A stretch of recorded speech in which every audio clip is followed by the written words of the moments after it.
AKA Padders, TGIF, Peter A. DeLuca here, AKA Pad69. So here it is, we're innovating here. This is something new, this is something original. You haven't seen this on any other channel.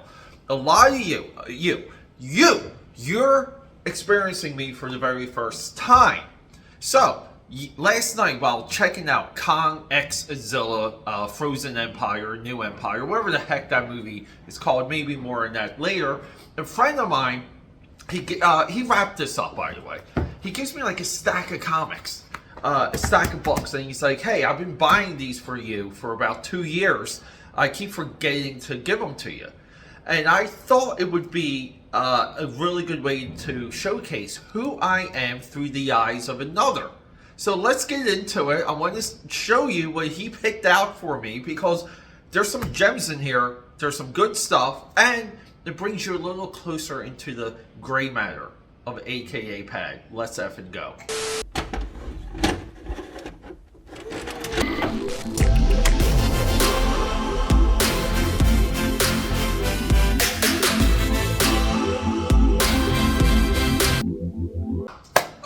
Peter A. DeLuca here, AKA Pad69. Cheers to all of you. Now look, I'm wearing one of the gifts he picked out for me right here. It's a Dale Keown Hulk shirt, and I'm pretty sure this is vintage, and it's so funny because it's a large, and look, you guys can see, guys, we work out every single day to get huge, okay? I mean, I started as a loose medium, and it took me about 13 years to fit into a snug large. That's consistency. With all of that said, Peter A. DeLuca here, aka Pad69. Say with me, you guys know the whole drill. Known throughout Philadelphia, PA, which is right there, Europe, and the vast multiverse as your eclectic one, and in some tight circles, the pop culture pope. Go to my podcast for that, the Film Buff. Film Buff. It's available everywhere. I just talk about movies. So, yeah, we've been dealing with a lot of things around the channel. And I'm not going to get into those because this channel is really an exploration of me, somewhat dumping ideas out there and things that I see and things that I notice. And, actually, believe it or not, things that I care about. And not everything on this channel revolves around, the unmentionable, the unnameable. Yeah, so with all of these things, I know there's so many of you that are like, Pete, who are you? Who are you exactly? What are you into? What are your interests? Well, let's get into that. I want to hit the drawing table because there's something in here that, believe it or not, I don't know. Isn't that amazing? I mean, you've been on this earth for as long as me. You've stood the test of time. You've defeated your enemies. You have slain all of those before you. And there's still something. There's still the unknown that exists. That is thrilling. People, we're going to hit that drawing table. Let's go. AKA Padders, I have to tell you something. Start the morning with some good brew, okay? Find yourself a coffee that speaks to you, because I never thought I would become a morning coffee person, but holy crap, I guess when you're sleeping very little, it gets you going. And look, only trust YouTube comic book commentators that have a crypt at their side. What's this stack? What are we doing? So, I mean, this should tell you everything. So, this Dick Tracy, The Making of the Movie. I believe he paid $1 for this. I just want to showcase something real quick. I'm going to hit the bookshelf. And I just wanted to showcase where this falls in line at, okay? Geez, I'm saying showcase a lot. So let's just kind of get the camera up a little. So we have Dick Tracy here. Now, Dick Tracy is... I just revealed the next one. I'm not good at this. I just want to say, Dick Tracy is the comic book adaptation. It's like, if we just want to go for feeling, accuracy, artistry within the frame, it's Dick Tracy. I know a lot of people will say Batman, but I think the shadow is like right in line with Batman. '89, and I love Billy Zane's Phantom. That era of the pulp superheroes hitting the big screen, Dick Tracy was legit. So this is, I'd like to develop what I call stacks. And what is a stack? A stack is just me getting as deep into an idea as possible. This isn't just a stack on movies. It's a stack of a style of book, a style of making a movie presentation it doesn't exist anymore. They don't make them like this anymore. And what they showcase, I'm not saying showcase again, but what they show off in here, and the way they bring you through the production, we don't see it anymore. So to me, these books they're amazingly valuable. But you know, the Lost in Space one is one of my absolute favorites, just from the artwork alone. But we have Lost in Space, as I said, Batman. Most of you out there have this one. Look how like dusty it is. Independence Day, Waterworld, which was amazing to read. The GOAT, because just from Jurassic Park has this amazing storyboard section here. I'm not saying amazing anymore either. Armageddon, the greatest movie of all time. Nightmare Before Christmas. And if you haven't been able to tell, so many of these are wrinkly because I buy them in any condition. I don't care. And then we have The Art of Judge Dredd, the movie, and then we have The Making of Judge Dredd, the movie. So, you know, he knows these books mean a lot, and he knows how much I love Dick Tracy. So this is a perfect book. He buys that for $1. So I'm not saying so anymore. But yeah, we have Deathmate Black Gold Edition, retailer edition, and this is the first appearance of Gen 13. We spoke about that before on Wildstorm Wednesdays and Top Cow Tuesday. So, and this is these are good. Deathmate is good, guys. Why do people crap on Deathmate? I don't know. Deathmate's good. This was one banger find. He paid. It's listed for. It was posted for 10 or available for 10, but I think the red dot meant it was like 50% off. So he got this for like $5. He picked this out for me. And the dude's name is Mark. I'm just going to dox him. Mark, thank you so much. I looked at this in my local comic shop, and he's like, you just have to check this out. So, and I was 50-50 on buying it just because, I mean, I like the price point, but I don't know, sometimes I like things to grow and fester a little bit, and I never re-arrived at it. And by that I mean, you know, like I might go to the comic shop and flip through it, and if I don't think about it later, I don't go back for it.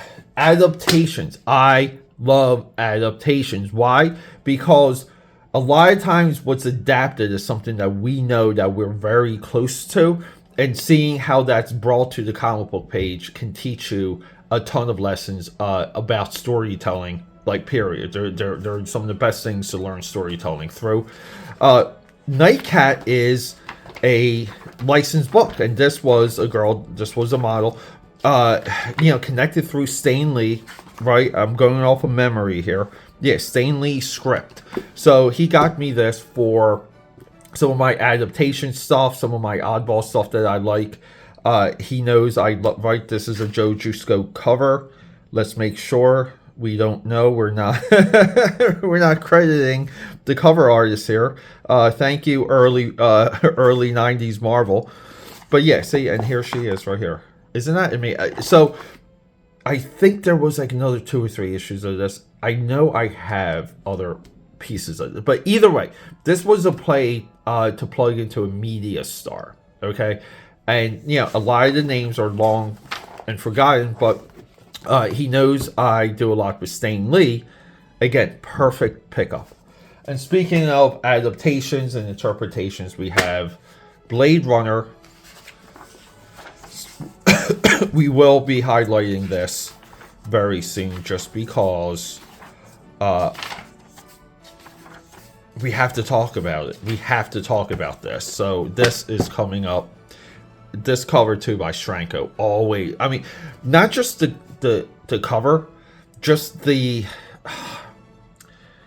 It's hard to describe. like this works as a comic book cover, and it doesn't, because it doesn't look like a comic book cover, but it has more of a magazine layout, because we're not dealing with the corner boxes or anything. As a layout, this like, again, it works and it doesn't. I always enjoyed it though, and I always like the yellow type on top of the blue background. I don't know why. I just think that pops, and the red, white, and blue here, like, you know what you're buying. I think if you're at a newsstand, you can kind of, right, we always test it this way. I mean, everything you need to know is right here. So, and then here we go. What the hell is Project X Polybag? So during the time that he got this, I believe I did Kevin Eastman's 24-hour comic. So he's had this for quite some time. And, you know, Kevin Eastman, Simon Bisley, they've collaborated on quite a few things. And yeah, we're going to crack this open. And I'm not even going to look this up, but Kitchen Sink and Kevin Eastman, the Kitchen Sink lasted. It didn't last. We still got the Crow through Kitchen Sink, Crow issue 1 at least. Yeah, this is something. I can't wait for that. And then you hear about this so much on this channel. Todd McFarlane's Psycho Circus. Psycho Circus is Todd McFarlane's greatest publishing effort, period. Okay? You can say what you want. You know, like, and I'm talking outside of Spawn. But Psycho Circus, the artwork is absolutely amazing by Angel Medina. The lettering is the best in comic book history. I've said that before. The way how this book, I mean, look at the lettering. Look. It's insane. The way how this is presented, art directed, designed, put together, I would have thought by now that these issues would have been in the hundreds, because they're so good. And this is a great magazine, by the way. If you were Kiss disappeared for a while, they came back with Psycho Circus, a solid lenticular CD, by the way. It had a lenticular cover. I'm a big fan of not just Kiss. Well, not like of Kiss's music, because I really don't own anything but their music, or I guess like Spotify playlist at this point. But Angel Medina here, this was on his path. When he was done here, he went on Spawn and became the second greatest Spawn artist. Top, number one Spawn artist is Greg Capullo. Number 2 is Angel Medina. Number 3 is Todd McFarlane. Look at these layouts. Like, look at them. Like, and tell me this is not underrated. Look at these. Look, all the layouts now are involving the girl's meditation smoke, or you know, whatever you want to call it. It is instinctual storytelling to the max. The lettering, the captions, everything here is incredible.